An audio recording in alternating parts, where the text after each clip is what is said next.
Olá a todos, sejam todos muito bem-vindos a mais uma das nossas aulas, né, no sistema remoto. Para quem ainda não me conhece, o meu nome é Teison Viana e estou hoje, né, professor de vocês na disciplina de Biologia, Histologia e Embriologia Humana, né, da nossa querida Uniplan, né, Universidade Paulista, Uniplan. E para mim é um prazer muito grande estar com vocês aqui nesse dia de hoje, tá? Sejam todos muito bem-vindos, os alunos, né, que já estão assistindo às minhas aulas, e sejam todos muito bem-vindos também os que estão iniciando as nossas aulas hoje, tá? Lembro a vocês que nós temos um grupo no WhatsApp, tá? Aonde nesse grupo eu disponibilizo todas os slides, né, os meus slides lá no grupo, tá? Os slides dessas aulas, né, especificamente, tá? Assim também como eu disponibilizo também o link, né, no meu canal do YouTube, né, o link dessa aula. Ao final, toda vida, ao final da aula, eu disponibilizo o link de acesso ao meu canal, tá? Então, eu tenho um canal no YouTube, no canal no YouTube do jeito que está escrito aí no slide, Prof. Teison Viana, tá? E daí vocês podem acessar e assistirem as aulas sem nenhum problema. E as aulas, elas estão lá desde o dia... quanto foi de março, hein? Que nós começamos? Dia 22 de março, né? A nossa primeira aula. E desde então, a gente vem postando sistematicamente todas as segundas-feiras, sem nenhuma perda. Graças a Deus, até hoje, tudo às mil maravilhas, tá bom? Então, sejam todos muito bem-vindos e vamos dar continuidade ao nosso programa da disciplina, tá bom? Nesses últimos dias, né, a gente veio falando aí sobre a célula humana, né? Nós vimos a composição das células, né? Vimos algumas classificações, tipos de células, e daí isso vai nos ajudando a progredir com a disciplina, né? Nas últimas aulas, nós vimos os transportes entre membranas, né? A osmose, a difusão simples, né? A difusão facilitada, transporte ativo, transporte passivo, e vimos também os transportes intermembranas, né? Que foi, no caso, na aula passada, a gente viu a fagocitose, né? A pinocitose, né? A fagocitose, como vocês já viram, é o englobamento, né, de partículas sólidas, a pinocitose, englobamento de partículas líquidas, né? E a plasmocitose, ou a exocitose, que é, vamos dizer assim, a excreção celular. Vimos também na aula passada o processo de digestão intracelular que ocorre através dos lisossomos, né? Então, a gente viu algumas etapas, né, dessa formação, e hoje a gente vai ver uma outra organela em específico, né, ação de outra organela importante no meio intracelular, que são os ribossomos. Mas o ribossomo ele vai entrar como coadjuvante, né? Até parafraseando aí o prêmio, né, do Oscar que ocorreu ontem, né? Então, o nosso ator principal hoje não são as organelas citoplasmáticas, mas uma estrutura em específico, que é o núcleo, né? Que é o núcleo celular, tá? A gente vai começar a trabalhar em cima dele aí agora.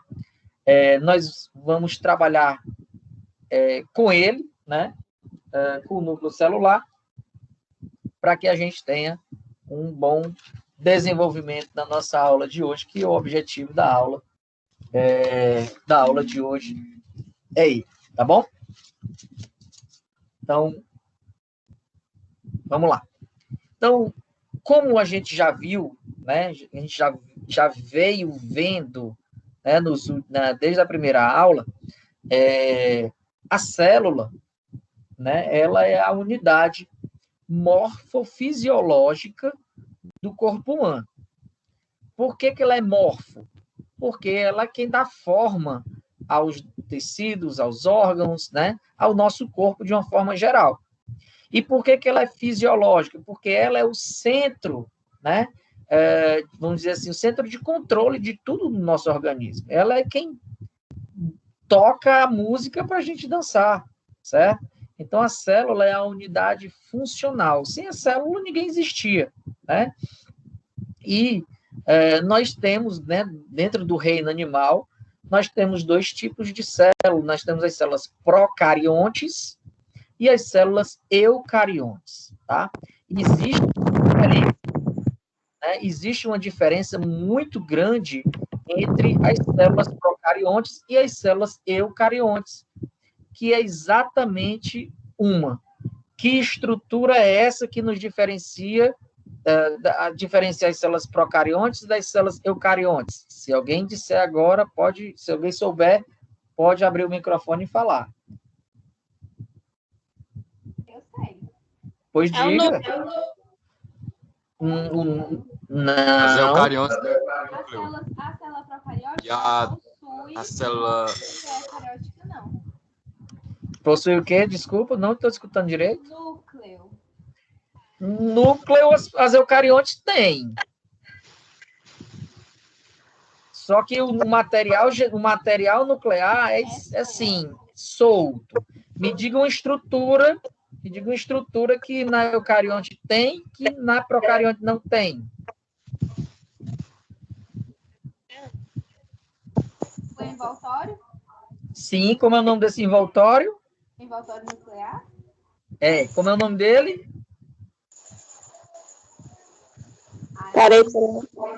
Muito bem, já falaram aí agora. Carioteca, ou membrana nuclear, certo? Então, isso nos diferencia dos procariontes, tá?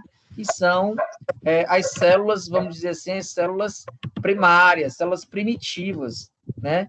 Da cadeia do grande reino animal. Então, assim, isso, né? Nos faz diferenciados. Enquanto os procariontes, eles têm o material genético deles solto dentro do citoplasma, as células eucariontes é tudo muito bem organizadozinho, compartimentado, tudo no seu cantinho direitinho, tá? Como a gente pode ver aí agora nesse modelo, né, de célula, tá? Aí a gente vê direitinho os lisossomos, a gente vê direitinho os ribossomos, a gente vê direitinho aí as mitocôndrias, o complexo de Golgi, né? O retículo endoplasmático, liso e rugoso. A gente vê o núcleo e a gente vê principalmente, que é o que eu quero que vocês percebam hoje, né? Que assim, as partes que compõem esse núcleo, tá? Então, por que a gente diz que o núcleo na célula ele é muito importante, tá? O núcleo celular é uma estrutura presente nas células eucarióticas, que contém o DNA da célula, tá? Nas células procariontes, né, esse material genético ele é solto, tá? Então, a gente não percebe esse núcleo, certo? Então, esse núcleo ele é envolvido no envoltório que a gente vai chamar de carioteca ou membrana nuclear, tá?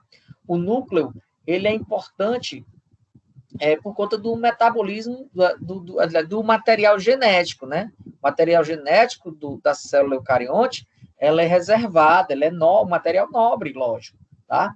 E, além disso, ele é um centro de controle também do meio do citosol ou do citoplasma da célula. Então, ele é quem define o que está precisando disso, o que está precisando daquilo. É o centro de controle, na verdade, da célula, tá? Então, como diz aí o texto, o núcleo ele possui duas funções básicas. Primeiro, regular as reações químicas, tá?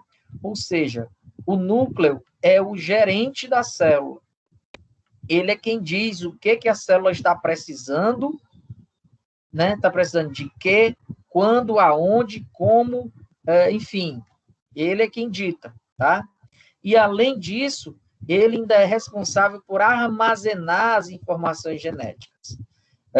Vamos lá. Na primeira situação, supondo que a célula está com déficit de proteína, né? Está com déficit de proteína. Então, o que ele faz? Ele manda o comando para que a célula absorva essas proteínas, tá? Então, um exemplo, né? Vamos dar esse exemplo aí. Outra situação também é que, vamos dizer que a célula está lotada de glicose. Então, ele manda o controle lá para os portões, para não liberarem mais os portões, né? Por mais insulina que tenha, ativando os portões, mas ele controla ali, diz, fecha tudo e não entra mais ninguém. Então, ele é quem dá esse controle, né? Ele é quem ativa também, né? Manda as situações para ativar as reações químicas dentro da célula, principalmente das mitocôndrias, enfim, é um gestor da célula. Além de armazenar também as informações genéticas, né? Que é o DNA e o RNA na célula. Belezinha até agora? Tranquilo?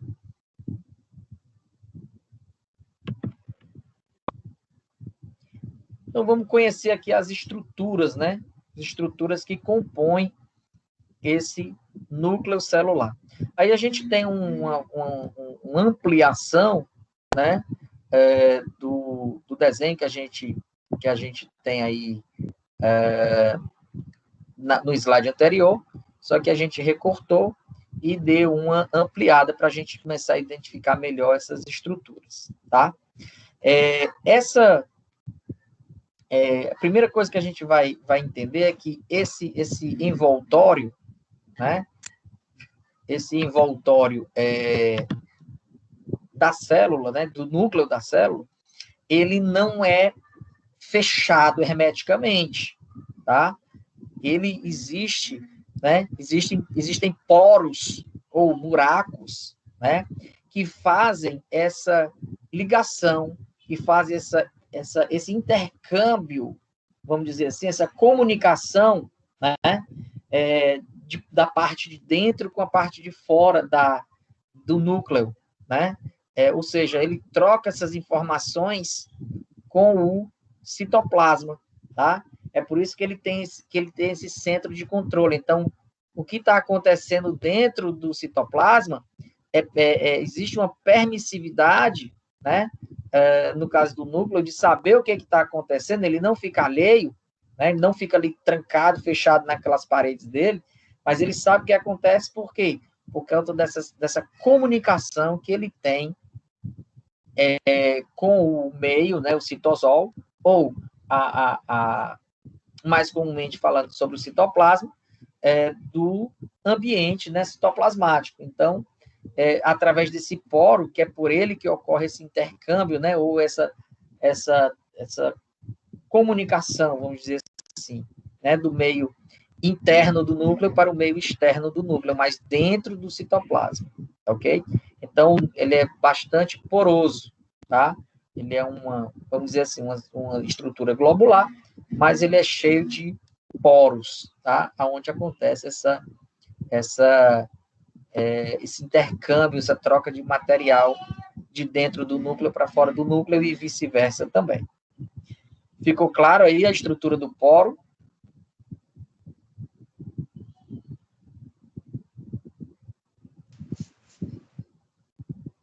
3, 2, 1. Ficou claro? Sim. Massa, sim, ficou. Show. Não perguntei a vocês, queria que vocês me perdoassem, mas meu áudio está chegando direitinho aí em vocês, as imagens também estão chegando direitinho? Sim. Está ótimo. Que bom, graças a Deus. Está, professor.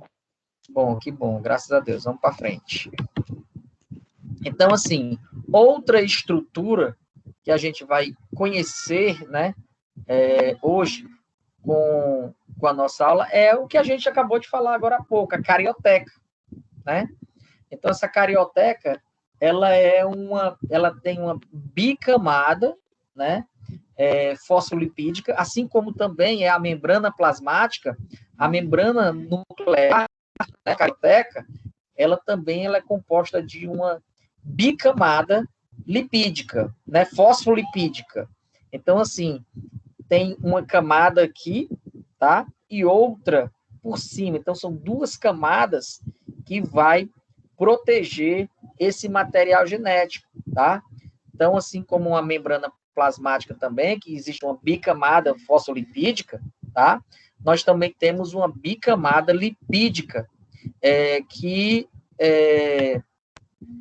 fosfolipídica também, que vai organizar, né? E que vai, como é que eu vou dizer, proteger esse material genético, né?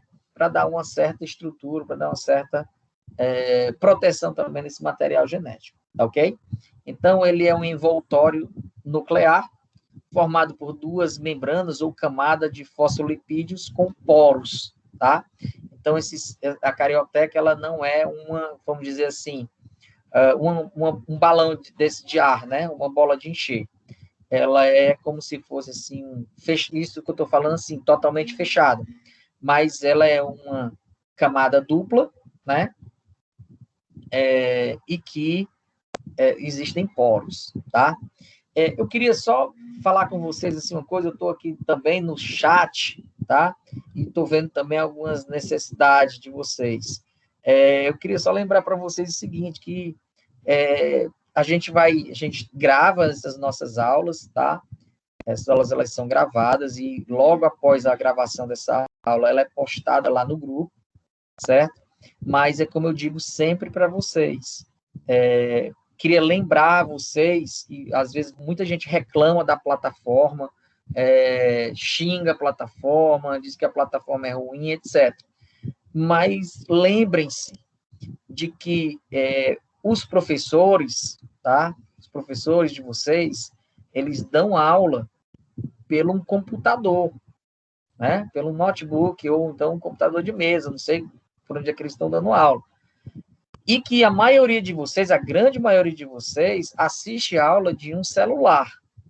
Então, às vezes, não tem como comparar, por exemplo, os processadores, o processador do computador para o processador do celular.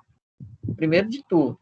Segundo, a internet também, a velocidade da internet também vai influenciar muito na questão de você estar recebendo esses áudios, né, esse vídeo, e recebendo a informação também, vamos dizer assim, de uma forma com qualidade, né? Até porque aqui, por exemplo, tirando por mim, aqui eu tenho uma fibra ótica que tem 400 mega de internet. Muita gente tem um celular, agora está assistindo aula pelo celular, de 4G, ou então de um 3G, ou então o celular já é um celular que tem um certo tempo de uso. Então, sim, gente, ou então tem uma memória comprometida, né, que é a memória cheia. Então, não vamos ficar crucificando a plataforma, vamos ver aí se realmente é a plataforma, porque para muita gente está chegando bem, né? Então, eu até sugiro para que vocês que estão tendo dificuldade, que reiniciem o celular, né? Reinicie aí, saia um pouquinho da plataforma, né? E entre, certo? Mas essa questão aí que eu estou falando da internet, não é a questão aqui de eu estar querendo aqui ser melhor do que ninguém, ou questão que eu estou querendo me amostrar, não, pelo amor de Deus, não me entendam mal, certo? Não é isso. É uma questão de que, se eu assumir uma responsabilidade com vocês, então eu tenho que dar o melhor para vocês, tá entendendo? Porque, imagina aí se eu tivesse uma internet assim, fraca, que tivesse dando problema direto, né? E aí ia ficar ruim aí para vocês terem a qualidade de aula que merecem ter, né? Enfim, vamos para lá, vamos passando, né? Lembrando a vocês que os meus slides, eu coloco sempre antecipado. Hoje eu demorei mais um pouco, né? Demorei mais um pouquinho, 5 horas da tarde eu enviei, mas normalmente eu envio mais cedo, tá? E daí, logo após essa aula também vai ser disponibilizada para vocês no YouTube, tá? E também eu vou colocar o link lá no nosso grupo do WhatsApp, tá bom? Então, vamos lá, dando continuada, né? Como a Cleia está dizendo, aula que segue, cuida. Então, assim, vimos agora, né, nesse slide anterior, vimos os poros nucleares, dessa membrana nuclear. Samela, perdão, querida, você ia falar e eu não deixei, que eu falo muito. Boa noite. Boa noite. Não, é só para poder, quando eu for saber onde é que fica cada coisa. O poro nuclear é essas bolinhas vermelhas. Na verdade, não são as bolinhas vermelhas, são os buracos. Eu vou fazer, sabe o quê? Por exemplo, você já fez luzes no seu cabelo? Não. Não, mas você sabe como é que faz. Sei. Tem aquela touca, você bota assim no cabelo, Uhum. e aquela touca, o cabeleireiro não puxa aqueles... Ela tá cheia de buraquinhos, essa touca? Sim, sim. Pronto. A membrana nuclear, ela é semelhante a essa touca que faz luzes. Ela tem uma superfície, né, que é o envoltório, mas ela também tem uns buracos. Para que esses buracos? Para a comunicação entre o meio do citoplasma e o meio interno do núcleo. Tá certo. Bom? Então, essas bolinhas... essa parte rosada, é? Isso, exatamente. É como se fosse a capa, né, vamos dizer assim, da touca, né, a parte da touca, e esses poros, eles não são bolinhas, eles são buracos, certo? São buracos que eles vão comunicar. Nessa aí vai ficar entrando, até porque também o meio interno, do que a gente vai já ver aí, o meio interno do núcleo, né, tem uma consistência um pouco semelhante da do citoplasma também, né? Enfim, é mais ou menos nesse contexto. Ficou claro, Samela? Sim, é só para poder, quando caso ter algum trabalho, alguma atividade, eu saber localizar, entendeu? Com certeza, certíssimo, tá? Então, assim, vimos que essa membrana nuclear, né, ou carioteca, ou envoltório nuclear, também tem essa nomenclatura, tá? Vocês podem ver em alguns livros aí, carioteca, ou membrana nuclear, ou envoltório nuclear. Tudo essa membrana nuclear que a gente está estudando hoje, agora, nesse momento, tá bom? Então, ela tem poros, né? Esses poros nucleares, eles servem para fazer essa comunicação. A carioteca é o envoltório de uma forma geral, tá? E o núcleo, né? O meio nuclear, né? O ambiente nuclear, a gente vai dar o nome de nucleoplasma, certo? Por que nucleoplasma? A gente viu outros dias que nós somos 60% do nosso peso corporal é de água, né?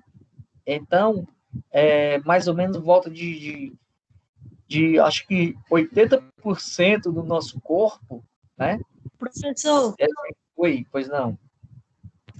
Então, no caso, no mínimo, por dia a pessoa tem que beber 2 litros d'água, né? Não é isso? Pelo menos isso, né? De água, no mínimo, né? Por que isso? Porque a gente sua, a gente urina, né? E tem outras secreções também, né? Tem outras secreções também, nas fezes também sai água, a gente perde água, né? Suor, enfim, né? Suor, enfim, a gente está direto perdendo líquido, então esse líquido ele precisa ser reposto, né? E aí, não é você pegar e tomar agora meio-dia eu vou tomar 2 litros de água, então pega aqui tudo de uma vez. Não é isso. São pelo menos 2 litros de água ao longo do dia, né? E uma maneira, você foi bem feliz agora, Tamara, né? Tamara ou é Tâmara? Tamara. E você foi bem feliz agora, por quê? Porque essa reposição, ela vai estar diretamente relacionada com o que a gente está falando aqui, que é o meio interno da célula. O meio interno da célula é um meio aquoso, né? Ele é um meio, assim, de uma consistência como se fosse uma geleia, né, uma gelatina, né, uma substância colóide, mas que é composta basicamente de água. E o nucleoplasma, né, ela é uma estrutura que tem essa consistência, né, e que ele tem esse nome, por quê? Porque ele está dentro do núcleo, né? Então, é nucleoplasma.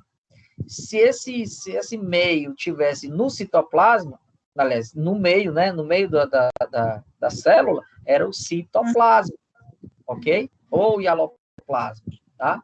Então, assim, esse meio que também é chamado de, vocês vão ver algumas nomenclaturas chamando também de cariolinfa, até porque linfa é água, né? E o meio da carioteca, né?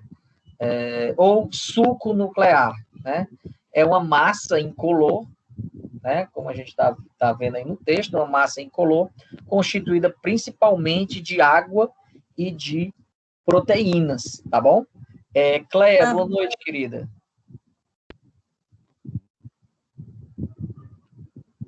Cleia, levantou a mãozinha aí. Pois não, querida, boa noite.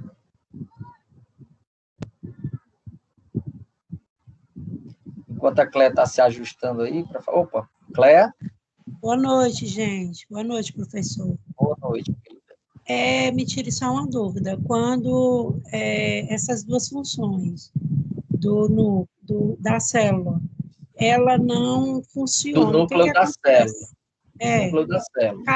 No caso que a primeira função é regular as reações químicas. Quando existe esse desequilíbrio, o que acontece, professor? Problemas, né? Nós temos problemas. E eles podem ser resolvidos de algumas formas, tá? Existe uma questão também, eu vou só desligar um pouquinho o microfone, tá bom? Porque tá dando uma interferênciazinha aqui, mas qualquer coisa tu ativa novamente, tá bom, Cléia? Então, assim, o que pode ocorrer? Foi boa essa tua pergunta. E essa tua pergunta eu ia falar na aula que vem, quando a gente estiver falando sobre divisão celular. Mas eu vou antecipar um pouquinho, tá? Então, o que acontece? Se eu tenho um núcleo que não está cumprindo com as suas obrigações, tá? Das duas, uma. A célula identifica aquilo ali e pode ocorrer o que a gente vai chamar de apoptose. O que é apoptose? Eu vou colocar aqui no chat, tá bom? Apoptose. Pronto. A apoptose é uma espécie de um suicídio celular, certo? Ou seja, o indivíduo, né, a célula, ela entra, ela identifica aquela célula, né? As células vizinhas identificam que aquela célula está com problema e elas vão lá e fagocitam aquela célula, tá? Elas vão lá entrando no processo de fagocitose. Então, elas comem aquela própria... Ou ela própria se destrói, tá? Pode ocorrer das duas coisas. Uma fagocitose, células próximas vão aproveitar daquela situação ali e vão tentar absorver o máximo que pode, ou a própria célula vai se autodestruir, vamos dizer dessa forma, tá? Ou então, se não acontecer isso, o que acontece? Esse núcleo ele vai se dividir, né? E aí não tenho mais uma célula com problema, eu vou ter duas células com problemas. Por quê? Porque o material genético de uma vai dividir em duas. Essas duas células, elas vão formar 4 células com problemas. Essas 4 vão formar 16, as 16 vão formar 32, as 32, e aí vai numa progressão geométrica, tá? Então, o que acontece? Isso é um princípio também do câncer, certo? Isso é um princípio também do câncer. Então, se eu tenho um núcleo que não está sintetizando bem, né, fazendo o processo todo de controle do meio interno, né, da célula, ela não tá controlando bem essas reações químicas, eu vou gerar células futuras com esse mesmo problema, tá? Então, o próprio organismo, ele às vezes, ele se encarrega de resolver isso, ou se não, depois pode ocorrer isso, um câncer ou algum tipo de coisa assim nesse sentido. Deu para entender, Cléia? É porque eu não quero entrar na cascata metastática de você, porque assim, vocês vão ver patologia só no semestre mais à frente. E aí eu não quero antecipar, porque é uma informação muito pesada para vocês agora no início. Ok, professor, obrigada. Tá bom? A Jaine também queria tá com uma mãozinha levantada. Boa noite, Jaine.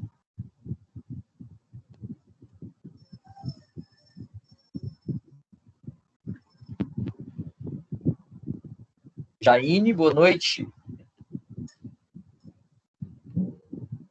Boa noite, professor. Boa noite a todos. A minha pergunta eu já fiz para esquecer, professor, que se eu começar a falar aí, eu esqueci. Pois então, quando você lembrar novamente, você levanta a mãozinha de novo, tá bom? Tá certo, obrigada. Pois vamos lá, anota a pergunta, porque senão a gente esquece mesmo. Tô tentando acompanhar tudo, eu tô começando hoje, chega, eu tô assim meio nervosa. Bom, fique de boa, tô aqui para lhe ajudar, tá bom? Tá certo, obrigada. Vamos lá. Então, assim, até agora tá tudo bem, Jaine? Tá acompanhando direitinho? Tô, professor, tô sim.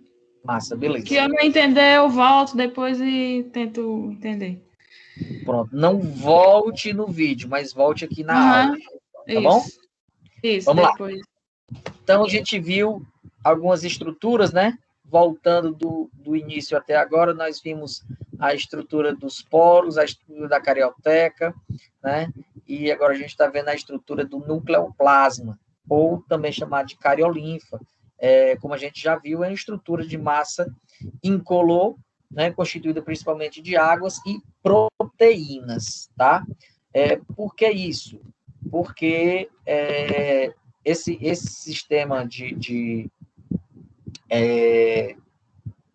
dentro, né, desse ambiente, existe também os filamentos de RNA e os filamentos de DNA, né, que é o material genético das nossas células.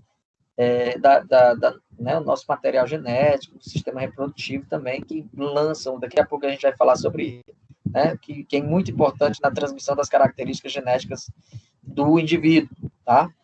Então, esse meio, que é um meio rico em proteínas, e daí ele é como se fosse um sistema de armazenamento, né? E aí as proteínas, elas, na medida do possível, elas vão sendo sintetizadas, né? Aliás, o nucleolo, né, que eu não quero falar agora, ele vai sintetizar o que a gente chama de RNA, já vou passar para ele agora, né? O nucleolo, ele é um corpúsculo, né? Na verdade, quando você vê aqui, na verdade, o nucleolo, ele não é um núcleo do núcleo, tá? Ele é uma estrutura nuclear, certo? E ele se trata de um corpúsculo esponjoso, não existe membrana, né, nele, mas que ele encontra-se diretamente em contato com esse suco nuclear, né, ou com o nucleoplasma, e ele é rico em RNA ribossomo. E a gente já viu nas aulas anteriores a função do ribossomo. Qual a função do ribossomo, gente? Me diz aí.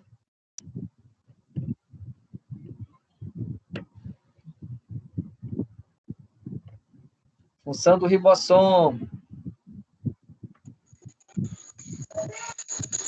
Fabricar proteína. A síntese de proteínas. Muito bem, muito bem. Obrigado, meus queridos. Síntese de proteína ou a fabricação de proteínas, certo? Então, o RNA ribossômico, ele vai sintetizar os ribossomos, né? Que, por sua vez, vai sintetizar as proteínas, tá ok? Então, por isso que no núcleo ele é repleto também dessas substâncias de proteína, tá? A cromatina, né, que é outra outra estrutura, né, do núcleo, tá? Essa cromatina, ela tem todo um material genético, né, dela, representa todo o material genético, com proteínas e moléculas de DNA, junto com essas proteínas nucleares. Então, a cromatina, ela faz parte dessa estrutura nuclear, tá?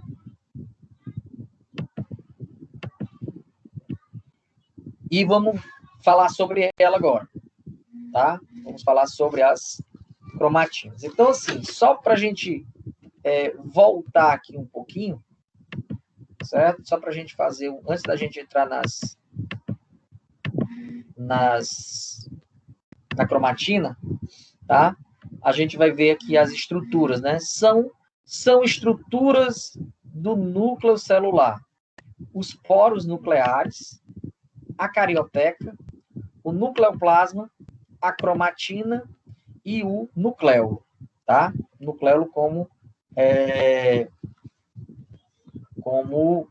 produtor, né? Vamos dizer assim, do RNA, né? Que está lá inserido dentro do RNA ribossômico, ok? E vamos lá. Tudo tranquilo até aqui, gente?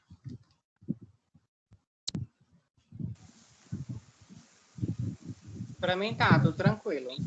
Ok. Tá ótimo, professor. Joia, vamos lá para frente, né? Só que tá travando. Então, vamos lá. A cromatina, né? Cromatina é uma palavra, né, que vem do grego, cromatos, né? E a cromatina é um conjunto de filamentos, né?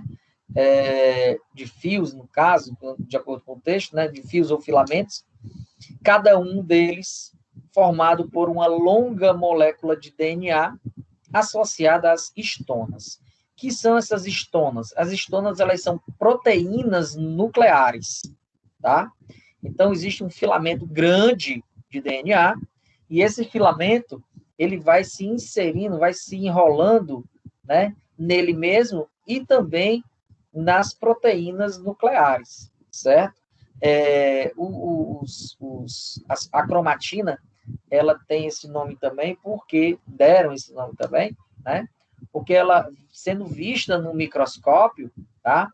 E, lógico, né? E através também de um corante, né? De alguns corantes, ela fica bem colorida, né? Bem visível na imagem, né? Do microscópio, tá? E a cromatina, ela é responsável pelo armazenamento, pela transmissão e pela expressão da informação genética do indivíduo, tá? Então, ela pode ser diferenciada em 3 formas, tá? Na eucromatina, na heterocromatina e na cromatina sexual. A gente vai ver agora como é que funciona isso, tá? Então, a gente tem aí uma ilustração, certo? Eu vou voltar só um pouquinho aqui para vocês identificarem. Imaginem, vejam, visualizem a composição do interior do núcleo. Vocês estão visualizando umas manchas mais escuras e umas mais claras no núcleo?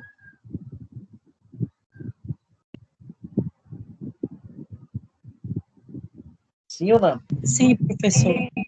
Pronto. No meu celular não tá aparecendo nada, tá só branco. Só que é assim, professor. Tá ouvindo? Ouvindo. Na imagem, ela é muito semelhante ao nucleoplasma, né?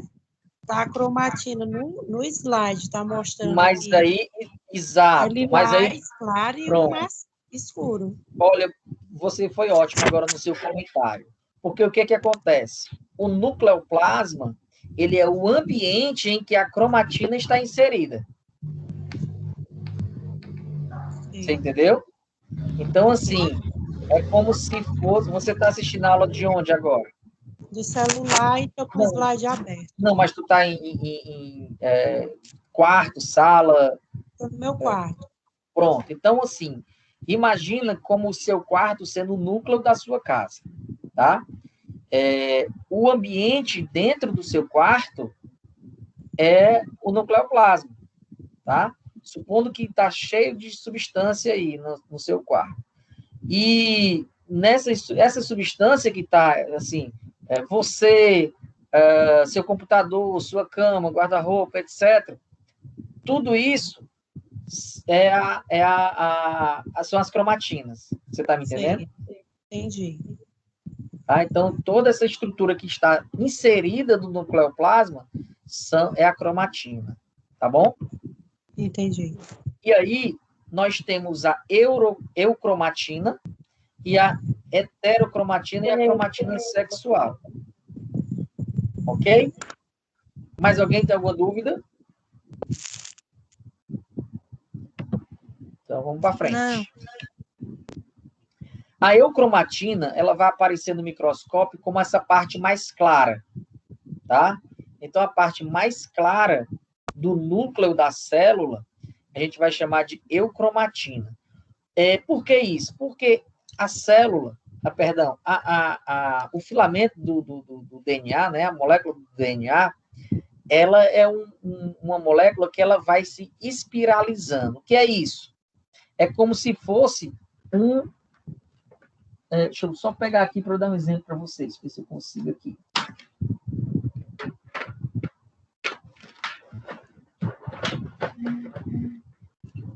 Pronto. Vocês estão vendo aqui um cabo de microfone, de telefone, né? Tá dando para ver? Sim.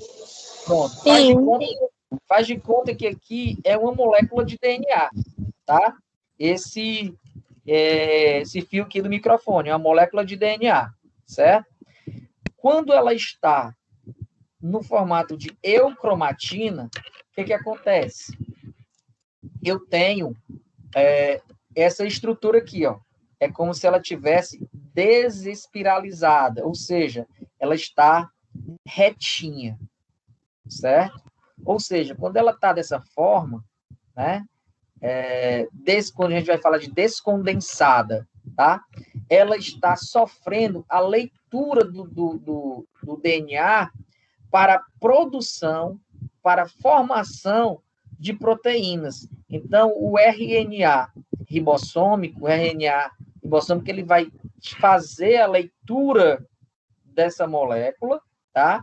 E nisso ela vai formar proteínas, tá? Então, assim, ela está, como a gente vai falar, ela não está enrolada, ela está retinha, ela está desespiralizada, ok? Enquanto que a heterocromatina, ela vai aparecer no microscópio como uma parte mais escura, certo? E o que nos leva a perceber que o DNA está condensado, né? E nesse momento, quando ela está assim, nessa forma de espiral, tá? Ela não produz proteínas, certo? Então, ela está aqui dessa forma. E ela pode se enrolar ainda cada vez mais, né? Quanto mais espiralizada, né, mais inativa ela vai estar. Então, ela vai estar, assim, toda bem espiralizada mesmo, tá? Bem enrolada. Quando ela está nessa forma de heterocromatina. Na heterocromatina, a gente pode ver nessa figura que existem pontos mais escuros, né? Existem alguns pontos mais escuros. E esses pontos mais escuros, a gente percebe no microscópio, né? Essa estrutura, tá bom? Enquanto a eucromatina é a parte mais clara. Por que é a parte mais clara? Porque ela não está enrolada, ela não está assim, em espiral, ela está assim, ó, retinha. Ficou claro? Ok. Sim. Beleza? Nós temos também a cromatina sexual, que é chamado também de corpúsculo de Barr, tá? Então, na espécie humana, né, na espécie humana, o que nos diferencia entre homens e mulheres são os cromossomos X e Y. Né? Isso aí a gente já viu, inclusive, no ensino médio, né? Então, por exemplo, estou vendo aqui a diferença entre a Ana Beatriz, isso geneticamente falando, e eu, né, é que eu tenho cromossomos XY, né, e a Ana Beatriz, por exemplo, tem os cromossomos XX, ok? Então, em mulheres, né, existe uma cromatina sexual, uma estrutura, né, somente nas mulheres. Existe uma cromatina, que a gente vai chamar de cromatina sexual, ou corpúsculo de Barr, né, e que esse cromossomo X, né, que essa organela, na verdade, esse corpúsculo, ele está bem aparente na periferia da célula, na periferia do núcleo, na verdade, né? A periferia do núcleo. Então, você pode perceber aí, é como se fossem dois núcleos, na verdade não é, tá? Ele está ocupando a periferia. Um é o nucleolo e o outro é o corpúsculo de Barr. E isso só ocorre nas mulheres, tá?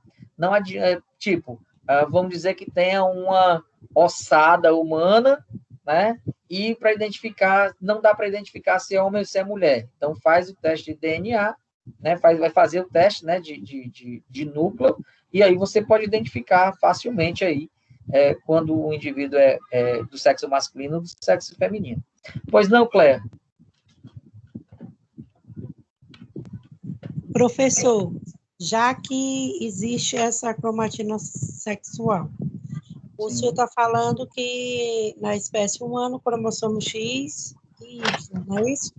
Mulheres é XX. Voltando para pacientes que têm síndrome de Down, é o cromossomo 21, o que acontece nesse caso? Ele a mais? Isso, exatamente. É um cromossomo a mais no genoma dele, né? A gente vai ver já aí, mais na frente, né? É o que a gente chama de trissomia do cromossomo 21. O que é essa trissomia?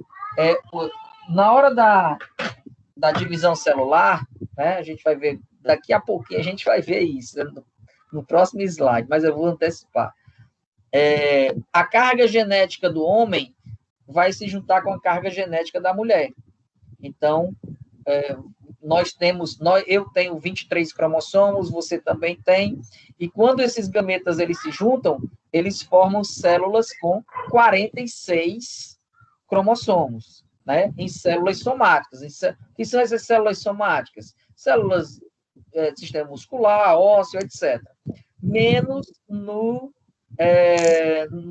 sistema, nas células que a gente vai chamar de células gaméticas, tá? Tá lá na nossa aula 2, ok? Isso aí tá na nossa aula 2. Nas células gaméticas, ou seja, as células gaméticas, elas são haploides, ou seja, elas não têm 46 cromossomos, elas, no processo de divisão celular, elas só têm 23 cromossomos. Por quê?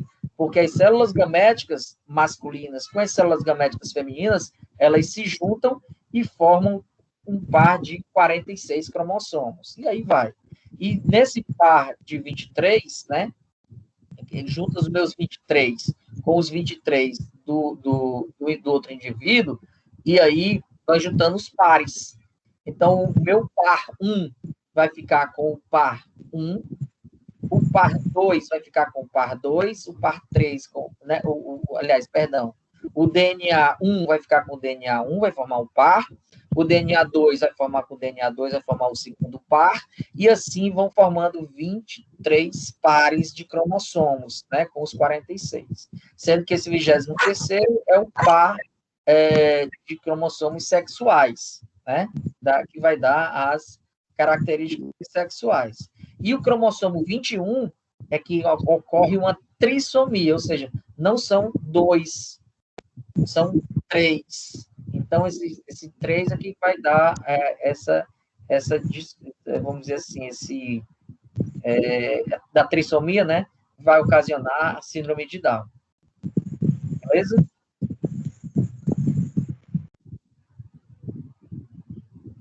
Ficou claro aí? Pronto. Gabriel, pois não, Gabriel, boa noite. Boa noite, professor. Boa noite a todos. Eu queria saber essa parte da cromatina. Ela é muito importante assim, durante o conteúdo, se ela é muito citada. A cromatina é a nossa herança genética, tá entendendo? A cromatina, na verdade, é o DNA, o nosso DNA. Certo? A cromatina é o nosso DNA. Isso. Porque, assim, vou passar aqui mais um pouquinho aqui para você entender melhor, tá?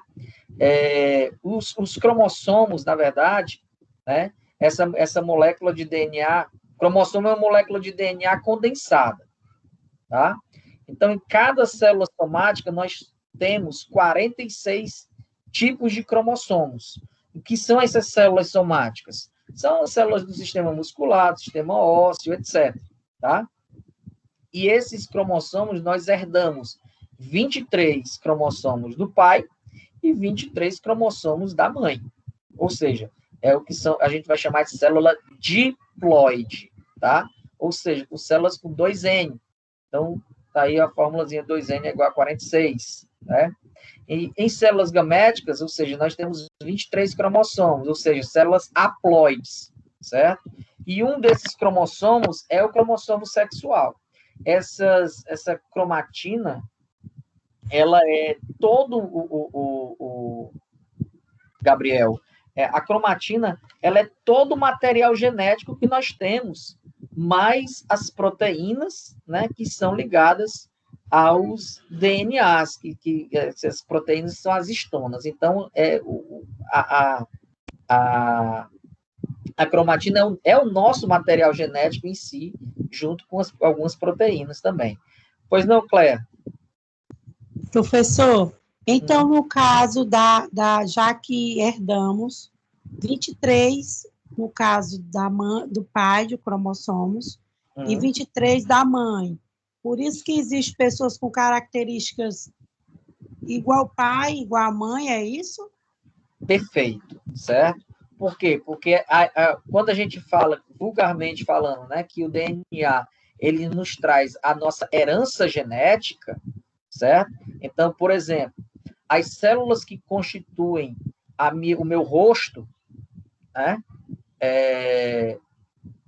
vamos dizer assim, tá? Essas células, elas têm uma carga genética de 23 cromossomos. E junta com a carga genética dos 23 cromossomos da mãe do meu filho. Então, o que acontece? Pode existir uma predominância de um em relação ao outro, tá? Quando vai juntar os dois pares de cromossomos, certo? Por exemplo, vou colocar lá depois no grupo, eu vou colocar uma foto do meu filho.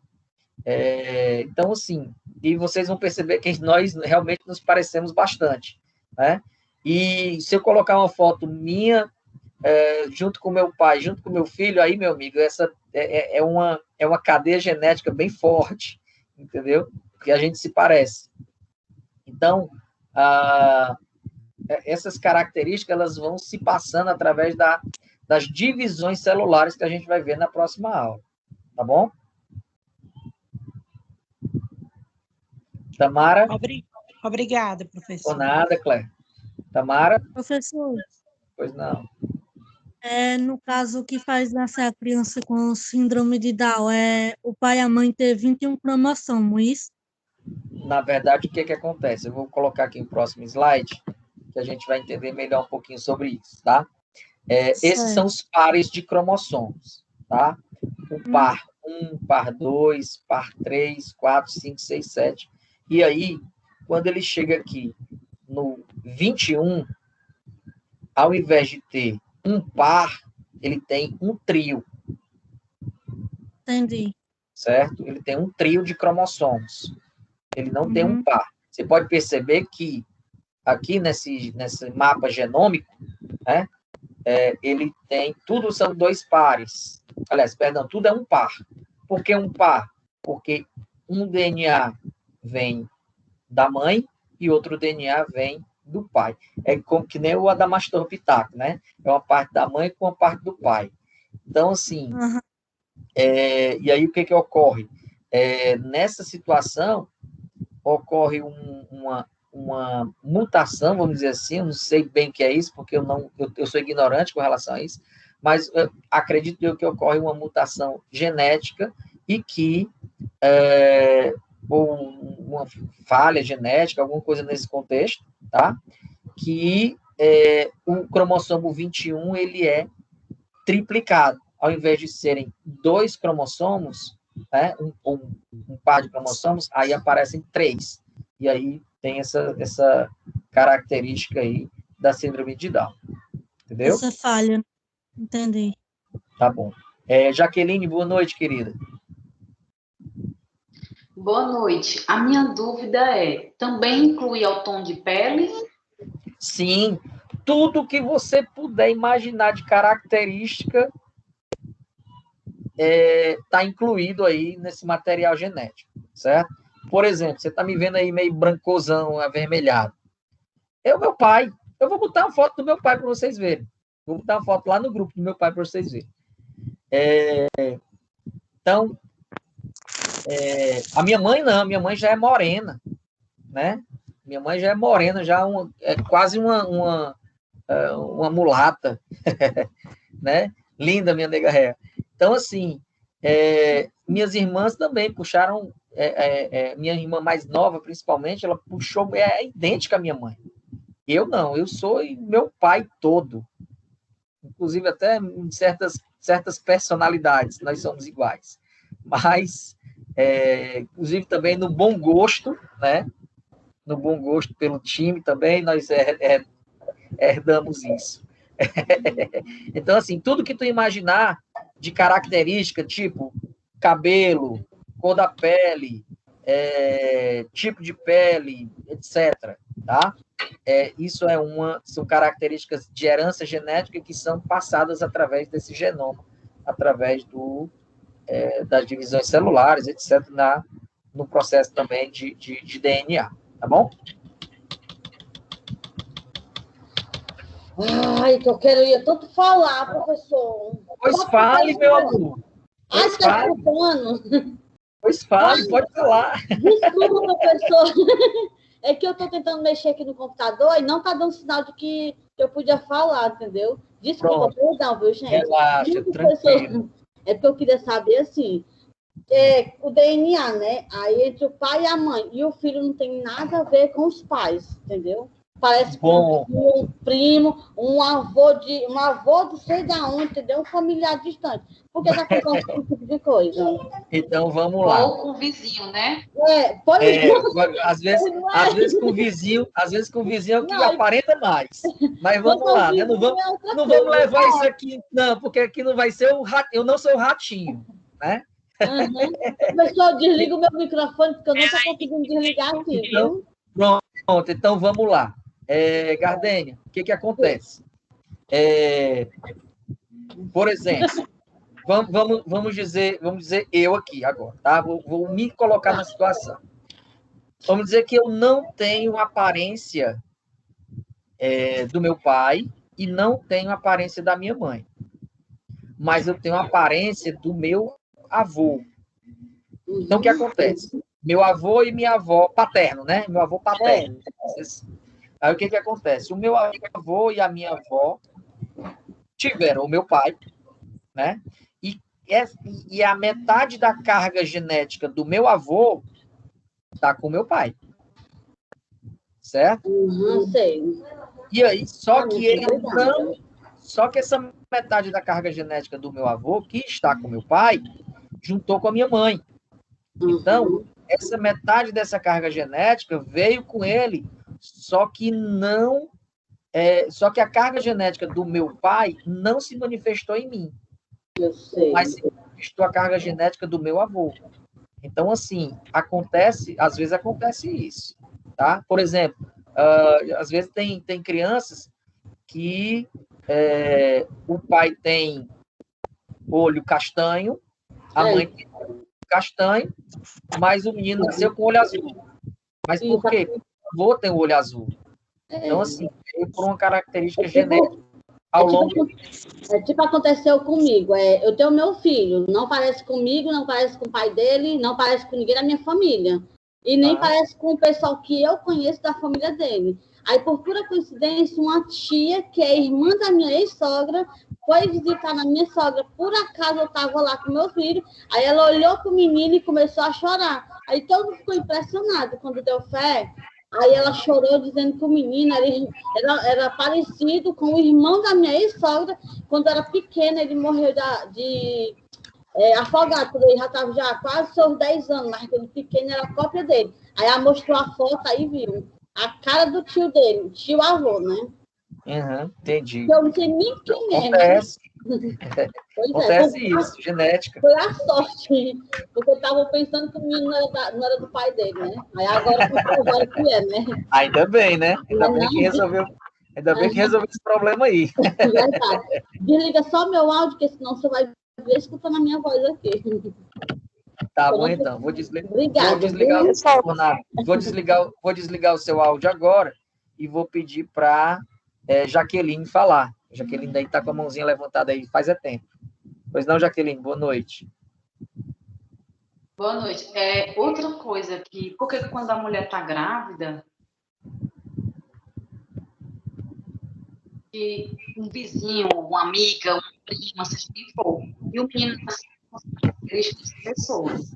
Não, eu não consegui te escutar. Por gentileza, tu pode repetir.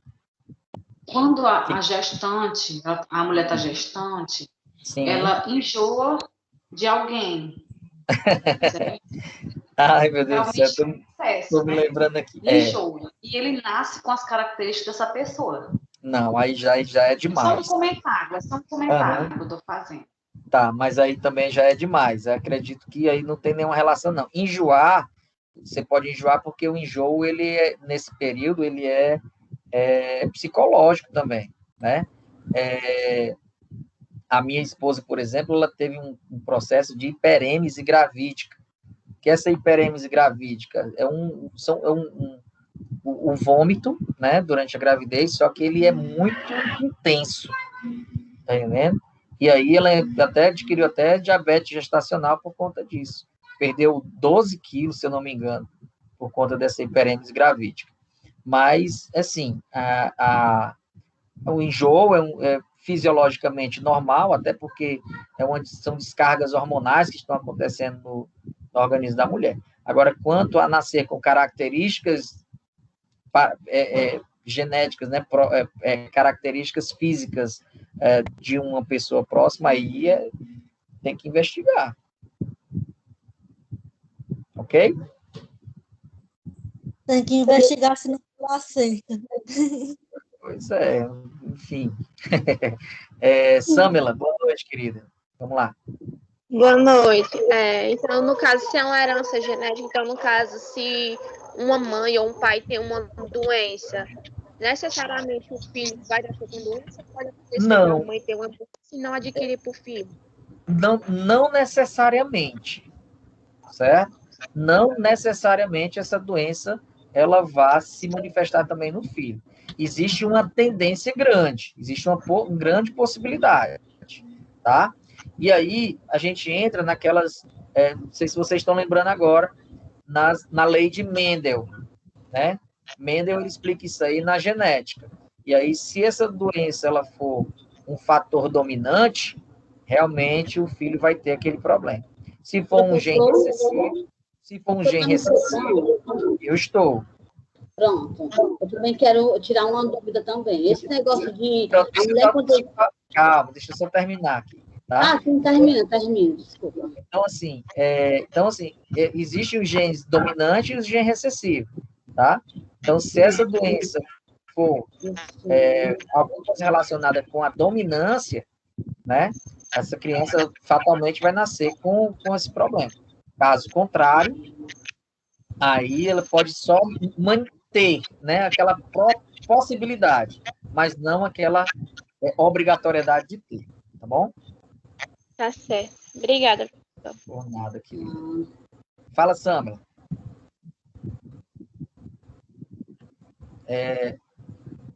Pode falar. Eu? Sim. Pode Sandra? Sandra. Tá. Eu queria que o senhor me explicasse em relação à doença que a menina falou aí, a doença genética, né? E a diferença de geneticamente e hereditariamente. Vamos lá.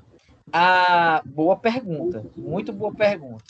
Por exemplo, a síndrome de Down, que a gente estava falando agora há pouco, que é uma trissomia do cromossomo 21. O que é essa trissomia? Ela vem um cromossomo a mais no cromossomo 21, tá? Isso é uma doença genética, certo? Isso é uma doença genética.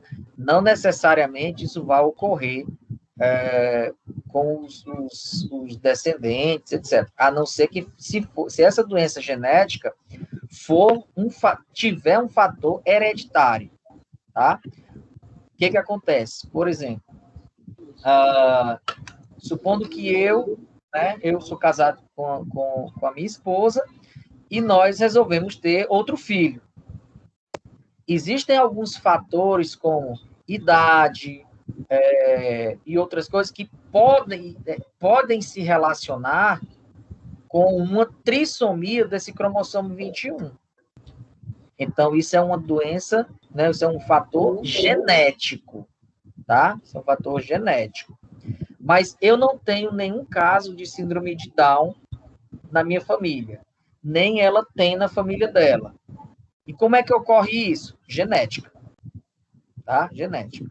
Agora, eu tenho um problema de pele que é uma dermatite atópica por estresse. Quando eu estou muito estressado, a minha pele fica toda vermelha. Parece que eu fui para a praia.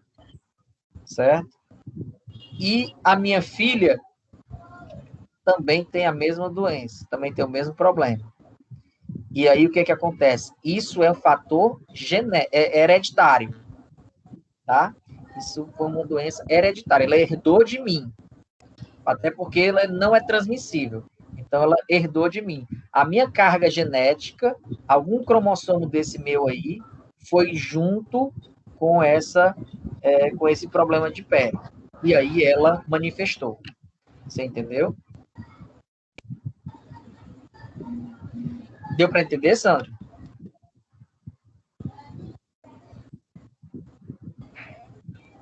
Sim, só mais uma pergunta. E no caso do câncer, principalmente nas mulheres, é genético também, né? Não é hereditário, não. Pode ser que seja algum tipo de câncer tem hereditariedade. Outro tem fator adquirido, tá? E esse fator adquirido como eu já tinha falado anteriormente aí, na questão da divisão celular, né, do núcleo. Às vezes uma célula ela se torna uma célula, uma metástase, né, numa célula, e essa célula vai se reproduzindo em células metastáticas, né, ou seja, em carcinomas, né, e daí vai se multiplicando. Esse câncer, ele pode ser um fator hereditário também, né, ele pode ser transmitido também com algum fator hereditário. Por exemplo, sua mãe tem câncer e você tem uma possibilidade de ter câncer. Por quê? Porque aquelas células que foram se dividindo entraram na carga genética, que misturou a carga genética da sua mãe com seu pai e você nasceu. Então, você tem a possibilidade de desenvolver. Por quê? Porque você tem fator hereditário, entendeu? Mas isso não quer dizer que você vai desenvolver. Não quer dizer que você vai desenvolver, mas que você tem uma possibilidade de desenvolver, sim. Assim como diabetes também, hipertensão, algumas patologias cardíacas também. Beleza? Jaqueline está com a mãozinha levantada aí, faz tempo.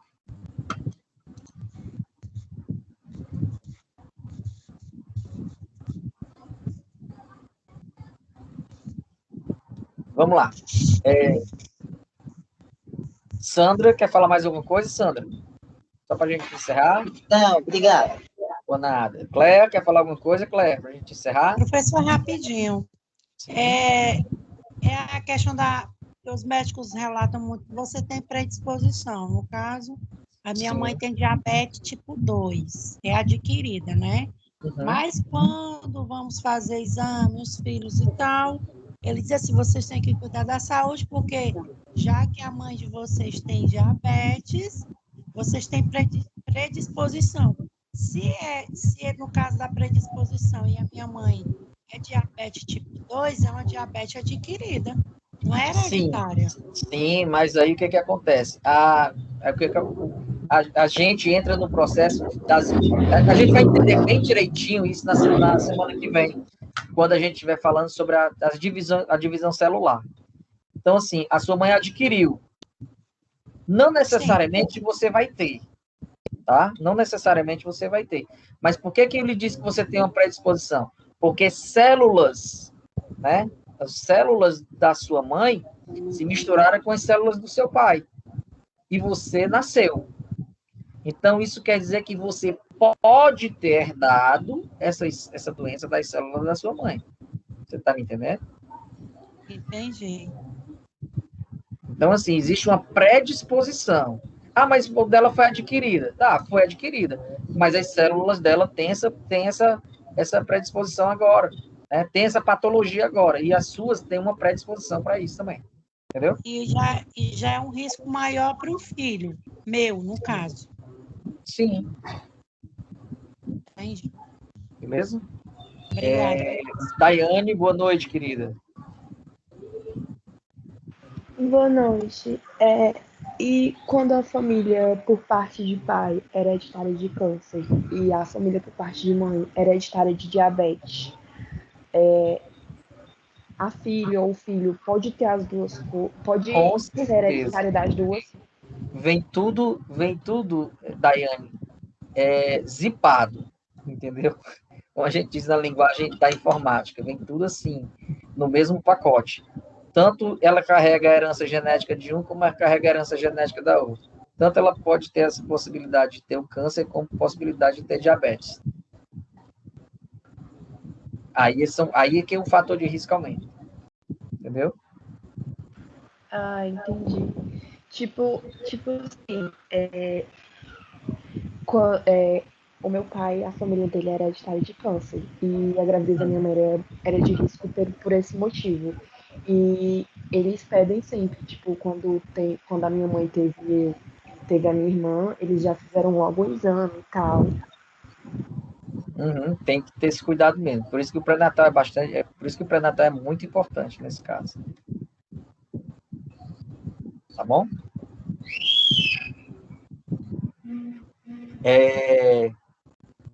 Para a gente encerrar, Jaqueline quer falar alguma coisa? Eu quero, professor. Quem está falando? Samela. Pronto, fala, Samela, para a gente encerrar, porque já são 9 horas. E na questão de gêmeos, ou trigêmeos, essas coisas, o que é que acontece? Aí, nesse caso, muita gente diz assim, porque minha mãe teve gêmeos, eu também tive. Pode ser que tenha alguma coisa relacionada, eu sou ignorante nesse aspecto, realmente eu não sei, não conheço nesse aspecto, tá? Pode ser que sim, mas os gêmeos, ele é por exemplo, quando 2 óvulos, eles são fecundados, ou então quando que tem lá 2 óvulos, às vezes a mulher ovula, né, 2 vezes, enfim, e aí tem a fecundação dupla, ou quando no momento da divisão celular, né, da divisão lá do óvulo, vamos dizer assim, esses espermatozoides, eles entram, né, nesse processo todo de duplicidade, e aí ocorre a gravidez geminada, né? Enfim, eu vou procurar saber mais sobre isso e vou te dizer na próxima aula. Certo. Aí, no caso, pode ocorrer gestação de gêmeos, só que os gêmeos não se parecem, então? Sim, tem os gêmeos univitelinos, né? Que são gêmeos da mesma placenta, que são idênticos, né? E existem os gêmeos bivitelinos ou fraternos, né? Que são gêmeos de placentas diferentes. Então, um não tem nada a ver com o outro. Tá certo. Obrigada, professor. Por nada. Vamos lá. Gente, dúvidas que vocês tenham, a gente vai resolver lá no grupo do WhatsApp, ou então vocês mandam para mim no privado, tá bom? Pelo andar da hora, tá? Já são 9 horas, então, em respeito a todos, a gente vai terminar aqui nossa aula, ok? Foi muito boa a nossa aula de hoje, gostei. Foi ótimo, gostei. Foi ótimo, professor. Bem, Obrigada aí, professor. vou desligando aqui Gostei a nossa também. gravação. Obrigada, professora. Boa noite, professor, né? Boa noite. Boa noite. Tamo junto. Tamo junto. Um abraço a todos. Boa